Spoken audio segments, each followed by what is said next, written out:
Para aqueles que buscam a sabedoria, Clube de Elite com aulas exclusivas no primeiro link da descrição. Afinal de contas, um dos debatedores de mais brilhantismo intelectual, um dos argumentadores mais geniais que a gente já teve nessa geração, ele tem ou não universidade? Isso impactou ele ou não de alguma forma? Qual é a visão dele sobre o sistema de ensino?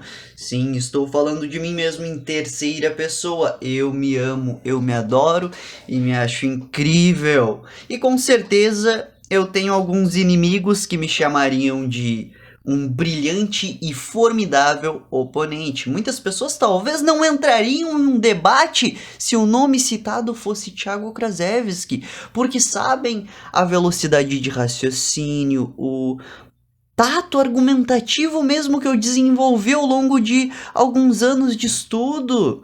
Mas enfim, o meu estudo, ele não ocorreu de forma formal. Eu fui até o primeiro ano do ensino médio. Chegando no primeiro ano do ensino médio, eu me desconcentrei completamente da vida estudante. A escola me fez ter nojo de algumas matérias como sociologia e até mesmo literatura, matérias das quais hoje eu sou apaixonadíssimo, mas a escola, talvez por a professora não se expressar bem, talvez porque a proposta e o conteúdo não terem ficado lúcidas o suficiente, não atraíram minha atenção na época. A única coisa que eu gostava da escola era o seguinte: eu podia conversar muito com um único amigo que eu tinha. Assim, eu sempre fui muito excêntrico. Então, eu só tinha um único amigo na escola. Logo, a minha felicidade era: meu amigo vai pra escola ou não. E claro, ver as meninas bonitas, elas sempre gostaram de mim, sempre foram muito apaixonadas por essa beleza, assim, estética. Eu sou um gênio da beleza do rosto, como eu gosto de me referenciar, né?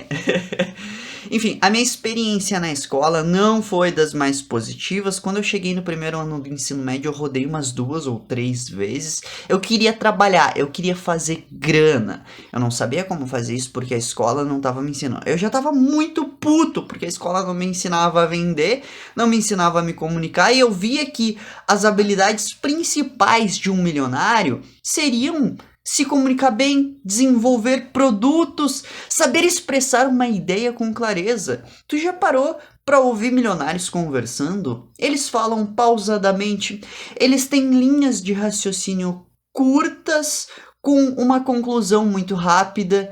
Observe quando o Thiago Fint conta uma história. Observe quando o Thiago Nigro conta uma história. Observe quando Flávio Augusto conta uma história.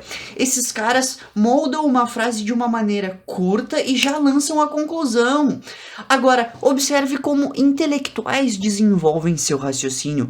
É um raciocínio muito mais longo, com muito mais intromissões de frases para construir no imaginário de uma pessoa aquela riqueza de detalhes. Agora, o empresário está interessado no quê? Pô, vou fazer o produto, vou vender, pô, já era. O intelectual está interessado em: vou falar, vou explicar, vou desenhar na sua mente aquilo que eu quero te explicar, para que fique tão lúcido para ti que tu não consiga esquecer. Então, bom, me desviei um pouco do assunto, não é mesmo? Eu tava falando que eu fui pro primeiro ano do ensino médio, aí comecei a rodar, aí eu desisti e caí de cara nos livros, e foi a minha melhor decisão, tá? Quando eu caí de cara nos livros, verdadeiramente, comecei o meu estudo por conta própria, o autodidatismo, me tornei um ser autodidata. Foi aí então que se abriram possibilidades de uma compreensão intelectual de verdade da minha vida, tá? Porque eu percebi que certas pessoas com o dom da retórica conseguiram perceber coisas que eu em nem 1 milhão de anos conseguiria perceber. Por exemplo, quando eu ouço o professor Olavo dizendo certas coisas, eu penso: cara, eu poderia ouvir o contra-argumento desse argumento que o Olavo tá dizendo e poderia aceitar tranquilamente como absoluto. Eu aceitava coisas muito idiotas como verdadeiras antes de passar pro autodidatismo.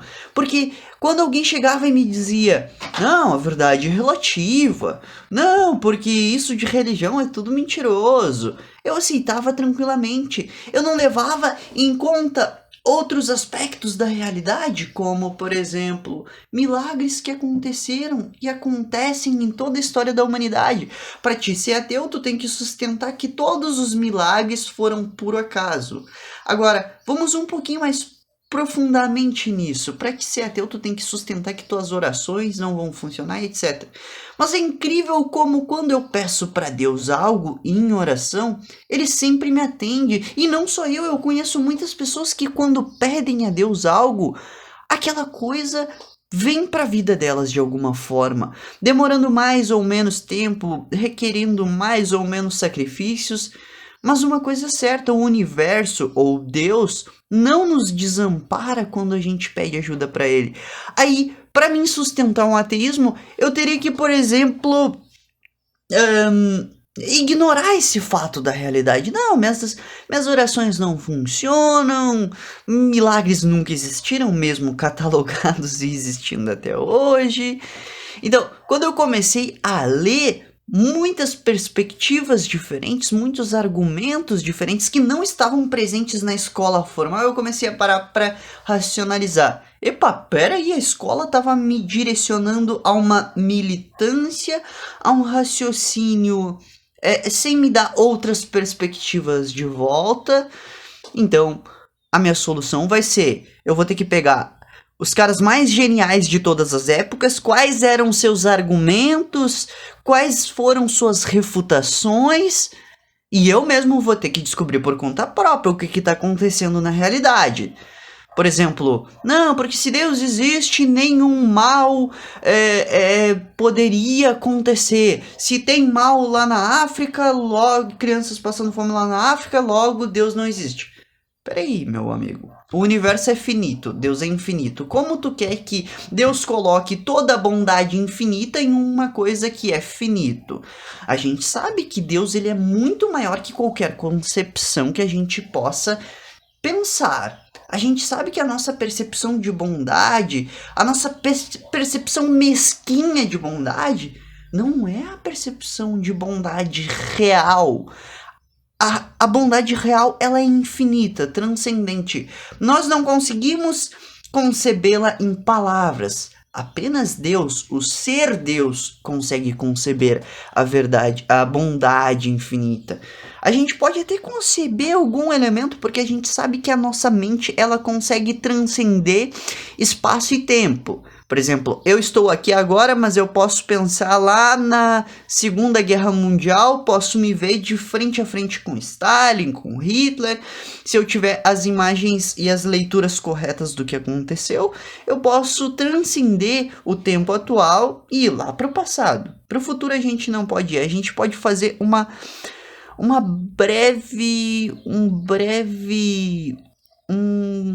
umas breves conjecturas de coisas que talvez possivelmente vão acontecer, mas a gente não tem 100% de certeza. Por exemplo, a gente pode trabalhar muito com o intuito de ser milionário, etc. Mas aí chega um fascista da extrema esquerda no governo e diz, agora a gente vai tomar todo tipo de propriedade privada, vai caçar quem for milionário, vai dar um pé na bunda de todo mundo. Aí, tipo assim, a pessoa que se esforçou para ser um milionário perderia tudo, mesmo que o objetivo e a conjectura dela iniciais fossem ficar ricos. Então, vem uma situação de fora e intervém na situação dessa pessoa. Enfim, a mensagem que eu quero passar aqui é muito clara. Muito clara mesmo. Apenas livros dão educação de verdade. Por quê? Porque por mais bom que um professor teu seja em sala de aula, ele não vai provavelmente superar os grandes gênios da humanidade.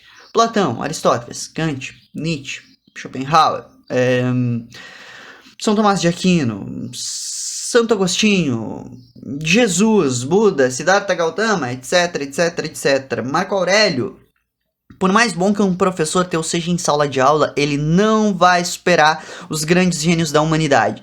E os grandes gênios da humanidade nos deixaram fragmentos de seus escritos. Algumas obras até ficaram completas, as mais recentes principalmente, né? Então, com os grandes gênios da humanidade, que provavelmente o teu professor não leu, tu vai expandir a tua percepção ao nível dos maiores gênios da história. Uma vez expandida a tua percepção a esse nível, não tem como retornar. Tu vai se tornar mais criativo. Tu vai saber expressar suas ideias melhores. Tu vai saber contra-argumentar contra algo imbecil que alguém repete hoje, que já foi refutado há 2.400 anos atrás.